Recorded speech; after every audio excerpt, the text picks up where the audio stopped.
Hello guys, welcome you all to defence sites. हमारे इस channel का ये पहला वीडियो है और ये पूरी तरीके से डिफेंस को डेडिकेटेड रहेगा, जैसे कि मैंने पहले भी इसमें बताया।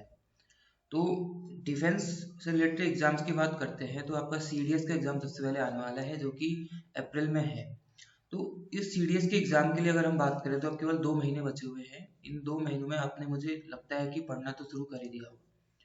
तो अब इसमें मैं धीरे धीरे क्या करूँगा, आपके सामने स्ट्रेटेजी लेके आऊँगा कि किस तरीके से आपको पढ़ना है, कहाँ कहाँ से टॉपिक्स को यूपीएससी उठाता है, ताकि आप समझ पाए कि एग्जाम में क्वेश्चन कहाँ से आने वाले हैं।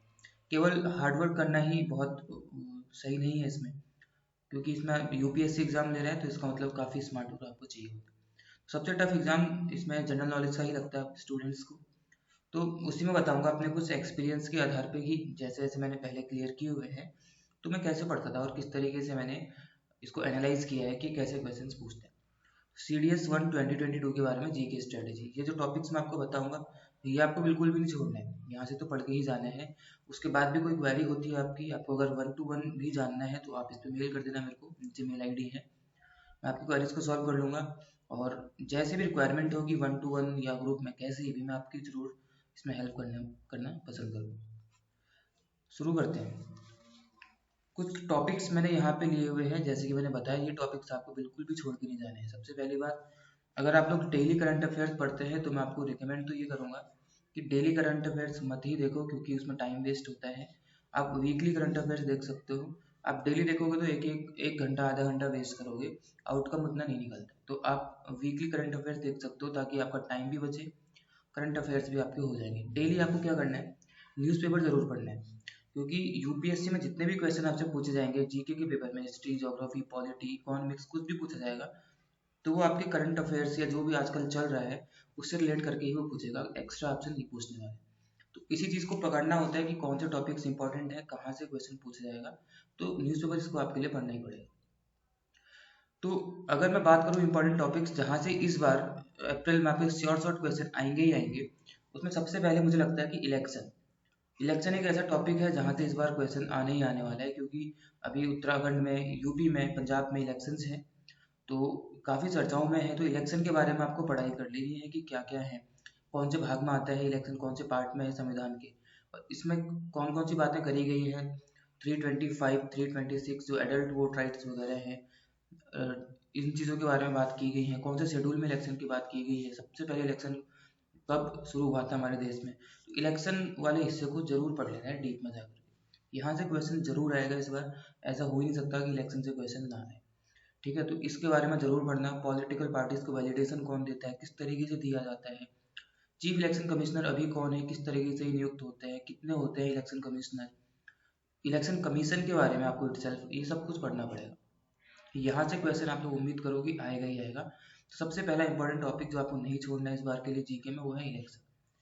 अगला टॉपिक क्या है, अगला जो मैंने लिया है हिजाब कंट्रोवर्सी। कुछ लोग बोलेंगे कि यह कैसे हो सकता है, अभी कुछ दिन पहले की बात तो है, एक हफ्ते पहले की बात है, हिजाब कंट्रोवर्सी शुरू हो गई है। कर्नाटक में आपको पता होगा कुछ स्टूडेंट्स को स्कूल में नहीं घुसने दिया गया वहाँ की अथॉरिटीज़ के द्वारा, क्योंकि उन्होंने हिजाब पहना हुआ था। अब ये एक पॉलिटिकल मुद्दा भी बन सकता है, लेकिन यूपीएससी पॉलिटिक्स में नहीं जाएगा, वो आपसे जो आपके काम की चीज़ें हैं वहाँ से क्वेश्चन करेगा। और बेहद इंपॉर्टेंट टॉपिक है, इसको याद रखना, हिजाब कंट्रोवर्सी।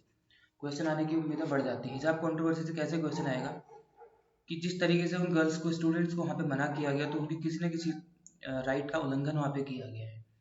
तो क्या ये अधिकार संविधान के द्वारा अथॉरिटीज़ को दिया गया है कि उस तरीके से फ्रीडम ऑफ रिलीजन पे उंगली उठा सकते हैं, या फिर किसी ऑर्गेनाइजेशन को ये अधिकार दिया गया है या नहीं दिया गया। तो ये सब चीज़ें आपको पढ़नी पड़ेंगी, और ये फंडामेंटल राइट से रिलेटेड चीज़ें हैं। तो फंडामेंटल राइट्स को आपको जरूर इस बार पढ़ के जाना है, वहाँ से क्वेश्चन आएगा। और मेनली हिजाब कंट्रोवर्सी की बात कर रहा हूँ, तो आप आर्टिकल 25 की बात करें तो वहाँ आपको जरूर पढ़ के जाना है, यहाँ से क्वेश्चन आने की उम्मीद बनती है।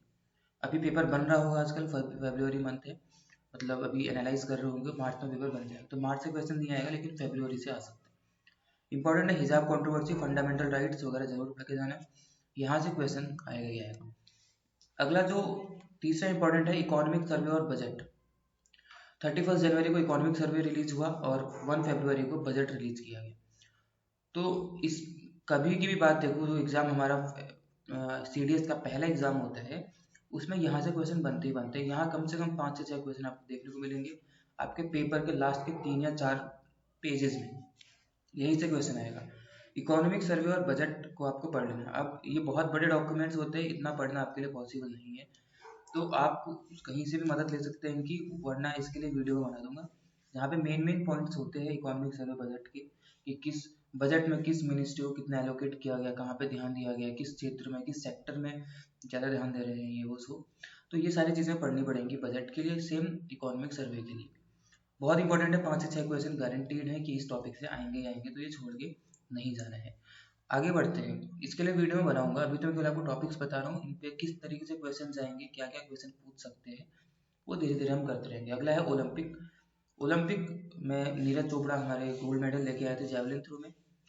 एक्चुअली पिछले बार पूछ भी लिए गए हैं क्वेश्चन, लेकिन इस बार फिर से पूछे जाएंगे ओलंपिक्स में। हो सकता है विंटर ओलंपिक से पूछा जाए, क्योंकि विंटर ओलंपिक में इंडिया ने क्या कर दिया, डिप्लोमेटिकली इसको डिनाई कर दिया कि हम इसमें हिस्सा नहीं ले रहे। तो ये न्यूज़ काफ़ी ये जो अफेयर है काफ़ी न्यूज़ में चल रहा है। तो ओलंपिक्स आपके काफ़ी इंपॉर्टेंट हो जाते हैं, प्लेयर्स के बारे में पूछ लेगा, ओलंपिक्स में किसी गेम के बारे में पूछ लेगा, winter Olympic, summer Olympic, Paralympic, कहीं से भी क्वेश्चन आ सकता है, लेकिन आएगा जरूर ओलंपिक, पैरालंपिक और विंटर ओलंपिक, ठीक है, क्योंकि न्यूज़ में चल रहा है। तो ये इंपॉर्टेंट हो सकता है। उसके बाद अभी आपको पता हो कुछ ही दिन पहले पंडित बिरजू महाराज और लता मंगेशकर जी की डेथ हो गई। ये बहुत जानी मानी हस्तियाँ थी, हर जगह इनकी रिस्पेक्ट हुआ करती थी। तो जो कल्चर वाला हिस्सा होता है हमारे सिलेबस में, आर्ट एंड कल्चर, तो वहाँ पे डांस फॉर्म्स और सॉन्ग से रिलेटेड चीज़ें वहाँ पे आ सकती हैं। जितने भी इंडिया में डांस फॉर्म्स हैं, या फिर हो सकता है कथक के बारे में पूछ ले, लता मंगेशकर ये सिंगिंग से रिलेटेड है तो हो सकता है सॉन्ग्स के बारे में पूछ ले। तो आपको ये टॉपिक इस बार नहीं छोड़ना है, डांस फॉर्म्स और सॉन्ग्स के बारे में, यहाँ से क्वेश्चन जरूर आएगा। अगला टॉपिक देखें तो फार्म बिल्स। फार्म बिल्स को रिपील कर दिया गया, वापस ले लिया गया है गवर्नमेंट के द्वारा। तो यहाँ से फिर से क्वेश्चन बन जाएगा कि फार्म बिल्स किस लिस्ट का सब्जेक्ट है, यूनियन, कॉन्करेंट या कहाँ पे है। इस तरीके से आपको ही पढ़ना पड़ेगा, बता दूंगा आपको मैं धीरे धीरे अगले वीडियोस में अपने कि यहाँ से क्वेश्चन कैसे करके बनने वाले, लेकिन क्वेश्चन जरूर बनेगा फार्म बिल्स। ये टॉपिक्स आपको नहीं छोड़ने। अगला COP 26 मोदी जी ने अटेंड किया था, तो यहाँ से क्वेश्चन आएगा इन्वायरमेंट सब्जेक्ट में, यहाँ से क्वेश्चन आएगा ही आएगा COP 26 से रिलेटेड। जो भी चीज़ें वहाँ पे इंडिया ने करी, जो भी बोला, वो सब चीज़ें यहाँ पे क्वेश्चन पूछा जाएगा।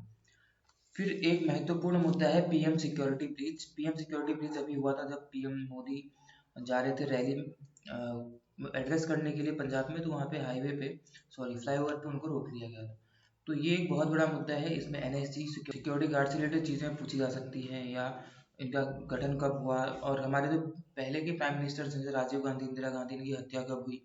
तो इन चीज़ों को रिलेट करके कहीं ना कहीं से क्वेश्चन पूछेगा PM सिक्योरिटी ब्रीच को लेकर, ठीक है। ये भी बता दूंगा आपको कैसे करके आएगा, मैं अभी केवल आपको टॉपिक्स बता रहा हूँ।